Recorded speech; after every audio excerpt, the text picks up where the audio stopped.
So there are a few trends I think I would highlight. One, so far we've been Les investisseurs canadiens peuvent profiter depuis le 1er janvier dernier d'une nouvelle initiative en matière d'épargne appelée le Compte d'épargne libre d'impôt, ou CELI, qui pourrait un jour devenir aussi populaire que le REER. Mais attention, il existe des différences importantes entre le CELI et le REER. Premièrement, vous n'obtenez pas de déduction d'impôt lorsque vous cotisez dans un CELI, c'est-à-dire que les cotisations se font avec vos épargnes après impôt.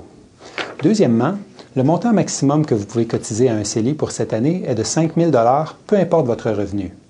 On sait que les limites de cotisation pour un REER sont beaucoup plus hautes, surtout pour les individus à revenus très élevés. La limite de 5 000 $ est appelée à augmenter avec le temps, puisque le gouvernement prévoit l'ajuster chaque année selon l'inflation. Tout de même, 5 000 $ par année, ça s'accumule. Comme dans le cas d'un REER, les gains réalisés à l'intérieur d'un CELI, que ce soit des dividendes, des gains en capital ou des revenus en intérêt, ne sont pas imposables tant que les placements demeurent dans le compte. Une autre différence importante entre le REER et le CELI, cette fois-ci à l'avantage du détenteur du CELI, est le fait que les retraits du compte ne sont pas imposables. Ce qui est normal puisque, comme je l'ai déjà mentionné, les cotisations à un CELI se font avec de l'argent après impôt. Encore une différence, et encore à la faveur du CELI, se trouve au niveau du traitement de la marge de cotisation lorsque vous effectuez un retrait.